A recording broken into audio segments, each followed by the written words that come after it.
Hey there, it's Mitty. Welcome to my channel. Today I am sharing all the books and short stories that I read during the month of May, and I have a lot to talk to you about, and I'm really excited about some of these. I'm going to try to kind of divide it up if I can keep it straight anyway, and I'm going to just start with my buddy reads and group reads. So the first one I want to talk to you about is Heidi. I had never read Heidi. Can you believe that? I'm kind of ashamed. I had never read Heidi. I've never seen the movie. I'd never read the book. Of course, I've heard of it my entire life, but now was the time. And so Gloria, actually she has a channel, so I'll leave a link to her channel below. Make sure you go by and say hello if you've not seen her channel. You don't want to miss it because it's a great one. But she had noticed that I had this particular copy and she had this copy. So we buddy read this together, and I'm glad that I did, because I probably would have put it off even longer if it had not been for Gloria saying, hey, I'll buddy read that with you. And we had similar opinions about this one. It's a super sweet story. Heidi is super sweet. It has a great theme. It's about trusting in God and resting in, finding rest and healing in His creation. So it's beautiful. And there's a lot of nature writing if you enjoy that sort of thing. I told Gloria that I think as a child this would have been a favorite read for me because it was my type of story as a young girl. So I know I would have enjoyed it then. Again, it's a beautiful story and it's sweet. And Heidi was just a little too super sweet. She's just perfect in this story. So I wanted her to have a few flaws, and that didn't happen in the story. But I did enjoy it overall. And thank you to Gloria for reading this one with me. I also buddy read The Voyage of the Dawn Treader by C.S. Lewis. This is another one in the Chronicles of Narnia. My son and I are going through the entire series together. This was a favorite. I really enjoyed The Voyage of the Dawn Treader. One of the best ones in the series, in my opinion. There are some new characters, which in every story there's new characters, but in this one there were some really interesting ones. It has a lot of the same Narnia elements that you would expect, and I loved this one. I do recommend reading this one in the series, and I can't wait to read the next one. And then I read a group read, and that was Anne's House of Dreams. I am participating in the Annalong, and this was the next one in the series. I will say that this one disappointed me. This one has been the biggest disappointment because I won't tell you too much because I don't want to spoil it. Again, this is, almost at the end of the series. But in this one, Anne marries, and her husband moved to a new town. This just had so much opportunity for some really funny moments, some interesting drama, because if you've read Anne of Green Gables, you know how dramatic Anne Shirley is. Just think of the drama she would have with her new husband in a new home. So I just thought it was missed opportunity because none of that happens. In fact, to me, Anne Shirley's not even here.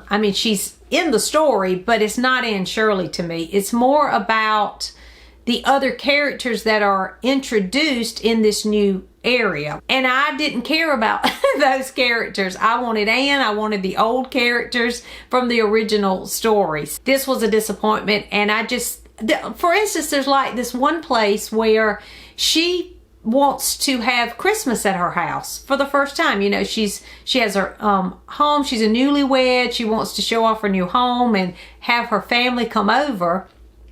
But nothing happens. It goes off without any problems.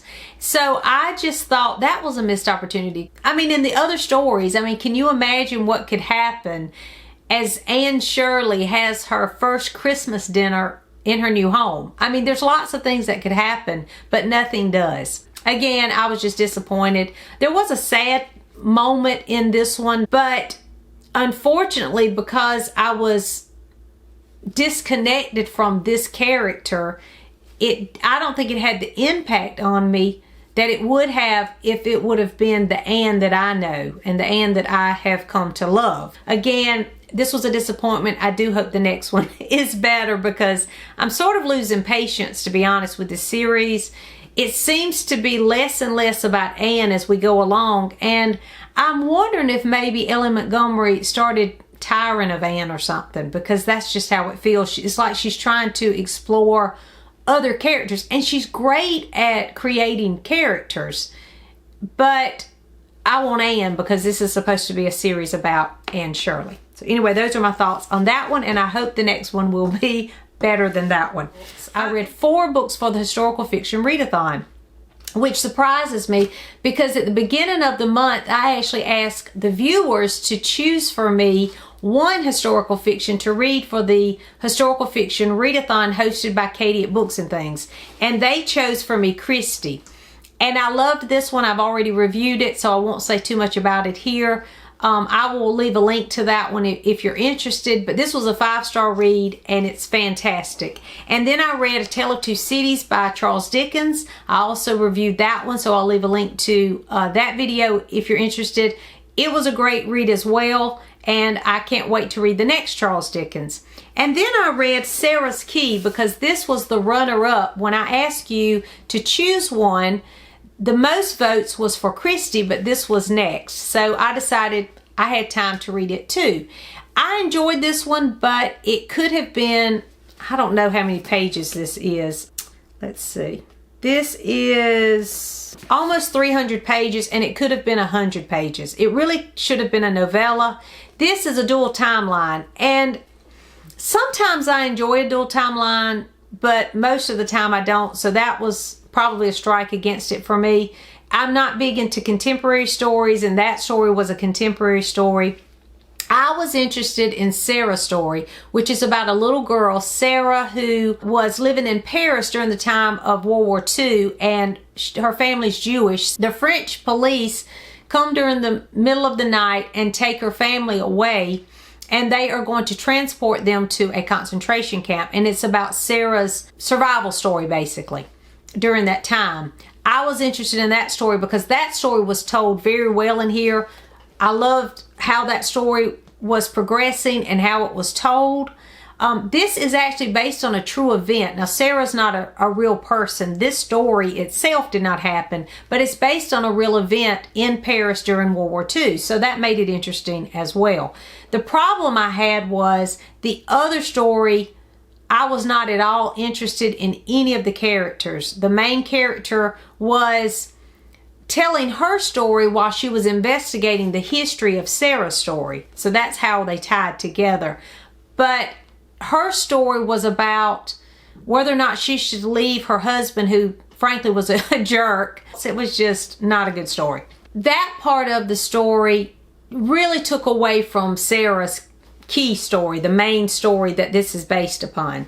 For that, I couldn't rate it very high because most of the story, unfortunately, is about this contemporary story about this woman investigating the history of Sarah's Key. So anyway, take that for what it's worth. If you like historical fiction set during World War II, you probably would be interested in Sarah's story, but might not be interested in the other half of this story. So that was Sarah's Key. That was 3 that I had read for historical fiction, the Historical Fiction Readathon. And then I read The King's General by Daphne du Maurier.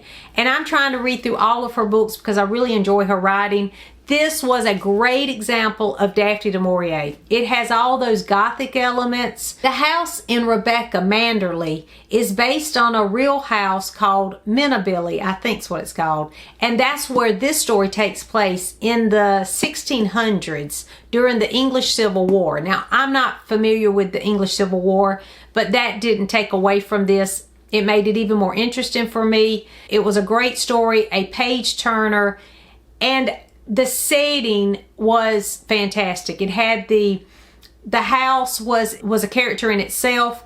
The house had a dark secret history with secret passageways, those kind of things in it. So all those Gothic elements, all the suspense that we love from Daphne du Maurier is in this book. I highly recommend The King's General. It was a great one. And so I read 4 for the Historical Fiction Readathon, which I'm very pleased with. I was so surprised I was able to do that. Historical fiction is probably my favorite genre, and I don't read enough of it. And since I've joined YouTube, I've been reading a lot of other things. Being able to read 4 in 1 month, I was really excited about doing that. Then I co-hosted the Short Story Readathon. I have a lot of short stories that I read, but I'm not going to talk about all of them because not all of them stand out. So I'm just going to kind of highlight some of those. I've already made one review video for the short story readathon, so I'll leave a link to it in case you're interested, because I did talk about most of those things. They are some of my favorites. But some others that I read were, I picked up a couple of picture books at the library for the prompt fairy tales. So I picked up a couple of Hans Christian Andersen fairy tales, because in the other video I talk about how I did not like the graphic novel of the Hans Christian Andersen fairy tales. So I thought I would give Hans Christian Andersen another chance. And I read two that I already was familiar with. That was The Emperor's New Clothes and Thumbelina. Now, The Emperor's New Clothes, what I liked about it was, and why I was really interested in it, was because it was described as a graphic novel. And if you follow my channel, you know that I am trying to find graphic novels that I will actually enjoy reading. This is a very simple one, so that's probably why I enjoyed it. It's a very easy reader type of graphic novel, but I enjoyed the pictures in this one. I liked the way this one's set up. It was not too busy for me. The colors were not distracting.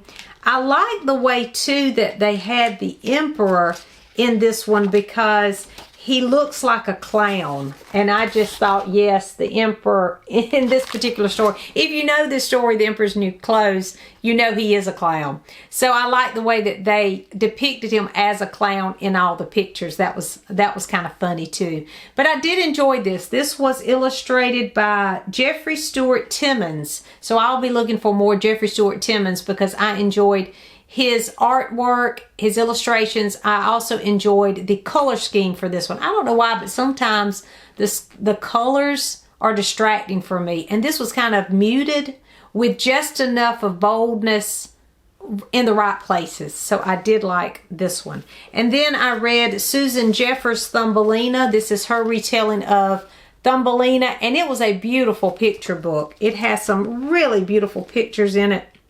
That one I thought was beautiful with the spider web. But lots of pretty pictures, a great retelling of Thumbelina. So those were some I read for the short story readathon. We had a bingo card, and one of the prompts was fairy tales, so I read that for fairy tales. I also picked up another book. This wasn't for the short story readathon, but Nikki from Red Dot Reads had mentioned this picture book, and so when I was going to the library to pick up those, I threw this one in my cart as well. And this is Girl on a Motorcycle by Amy Noveski, illustrated by Julie Morsted. And this was such a great surprise. She had mentioned this one, and I was interested because it was based on a true story about a girl on her motorcycle who travels the world on her motorcycle in the 1970s. And I found that to be fascinating, because in the 1970s we didn't have cell phones or the internet, and she probably had a motorcycle from the late 1960s. So can you imagine that? You know, she traveled the world on a motorcycle with no internet or cell phones. And I thought that was a fascinating premise, so I wanted to check the book out. And thankfully my library had it. So thank you, Nikki, for telling me about this one, because I really enjoyed it. It had some great pictures in it. I loved it from the very beginning. The first page says, Paris, 1973. She wants to write and to wander. She dreams of wandering the world to go elsewhere. Has some really neat illustrations in it too, that to me had a 1970s vibe. So I like that about it too. It was sort of had a nostalgic feel to the pictures as well. I mean, those colors, the color scheme and everything, to me had that sort of 1970s feel. And another thing that was pretty interesting about this book is at the back they have real pictures of the real girl on her motorcycle, and it gives a little description about her real life. I really enjoyed this one. Thank you, Nikki, for telling me about it. So then I also read some other short stories. One I really want to mention before I forget it, because I don't have it here, but it was probably one of my favorite short stories that I read, and that was a mystery by Agatha Christie. It was called The Witness for the Prosecution. I think that's what it's called. I'll put it up here if that's wrong. It was brilliant. It was a short story that packed a punch. I mean, it was really a good one. I enjoyed that one a lot. If you've not read The Witness for the Prosecution, I highly recommend that one. I think they have an adaptation of that, so I'm going to look that up and see if I can find it. If you know of an adaptation for that one, let me know, because that was a brilliant short story. One of my favorite Agatha Christie's so far. So I wanted to mention that before I mention these others. I read the entire collection of The Secret Life of Walter Mitty and Other Stories. This we read together. Our group read was The Secret Life of Walter Mitty, because there is a movie adaptation of that one with Ben Stiller. So we were going to read that as the group read. So I just read the whole collection because it's a slim little volume. There's lots of stories in here, surprisingly, but they're only a few pages long.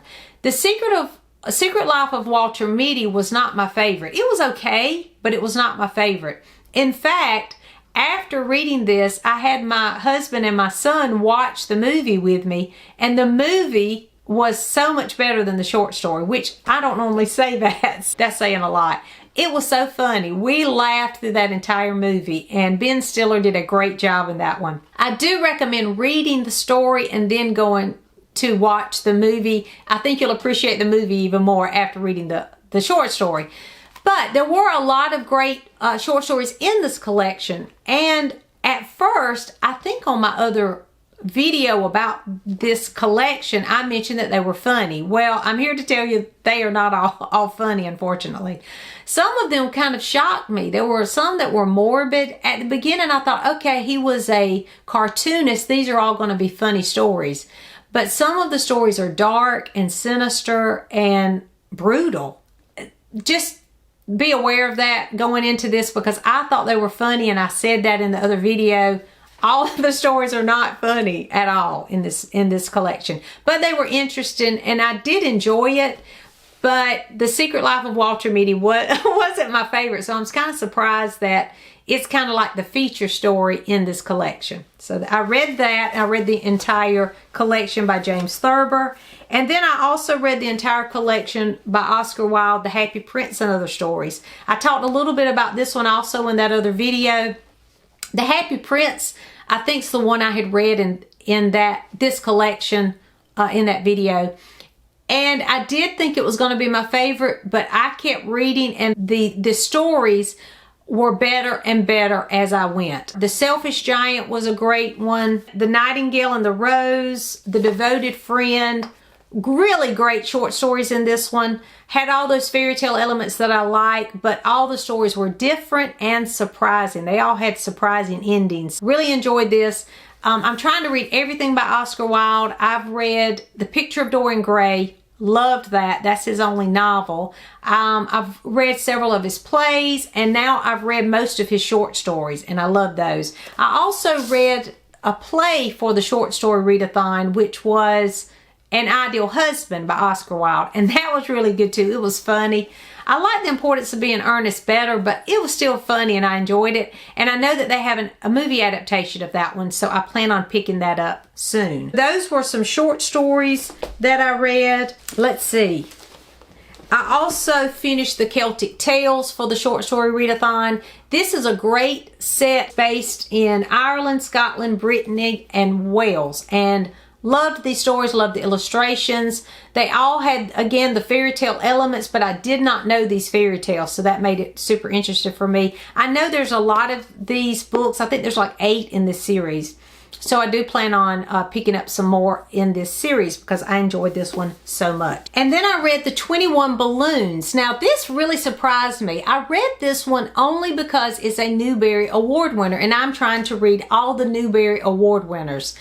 And looking at this cover, I mean, it doesn't look like it's going to be much of anything. And it's an older Newbery, which some of those can be a little tedious to read. But this one surprised me because I loved it. I thought that this was a great story. I thought it was just going to be this hot air balloon adventure. And it is that. There is a hot air balloon adventure, but where he lands makes it super interesting. The guy lands on this secret island, and this man has discovered the island, and he's brought other people with him to build sort of a utopian society. I loved the idea, the government system there, the view of work and play. The value of money there was super interesting, and I think that it would be a great one to share with kids and talk about all of those topics. So it was just fascinating to me. If I was still teaching school, I think we would read this and we'd talk about all those elements when he gets to that island, because that made it a fascinating read. And so I highly recommend this book, The 21 Balloons. Again, it's a children's book. It's a Newbery Award winner. So it is a children's book, but it was a great one. And then finally, I read The Secret of Chimneys by Agatha Christie. I'm trying to read an Agatha Christie every month. I have not succeeded in that, unfortunately. I have been reading a lot of mysteries, but I haven't been able to get to Agatha Christie each month. I was happy to get back to reading an Agatha Christie, and this one was a great one. She had a little more characterization. She's not that strong in characterization in her books. If you've read any Agatha Christie, you know she's plot driven. It's all about solving that mystery. But in this one, there was a little more character development, and I found that interesting, and I like that about it because I do like character-driven type stories as well. This one had a little bit more characterization and, of course, the plot-driven story like she always has that makes it so much fun.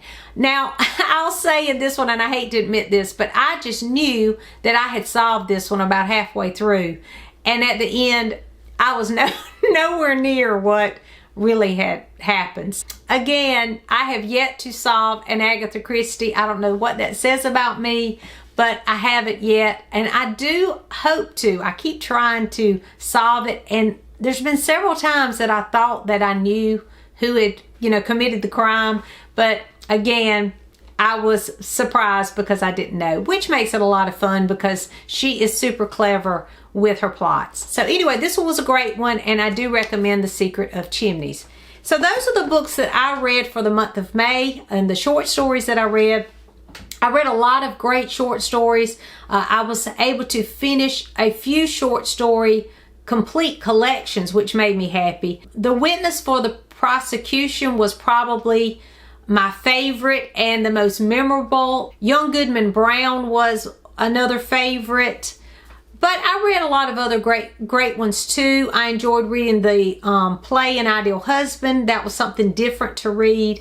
And I just enjoyed being able to dip in and out of short stories. I do try to keep a short story collection going. I keep one on my nightstand, and I'm always reading those. This has kind of prompted me to try to finish a collection, because usually I dip in and out of them. But it's kind of fun to start at the beginning and kind of just work your way through. So I challenge you to do that if you do like reading short story collections. Just start at the beginning and maybe one a day or one a week or one a month, and just gradually work your way through an entire collection of a certain favorite author that you might have. So that's what I read during the month of May. Again, it was a great month of reading. I'm really excited about my summer reading. I'm going to be sharing a video soon about all the books that I plan on reading in June, as well as throughout the rest of the summer. What are you reading? Did you have a great reading month in May like I did? Let me know that in the comments. Thanks for watching, and I'll see you soon.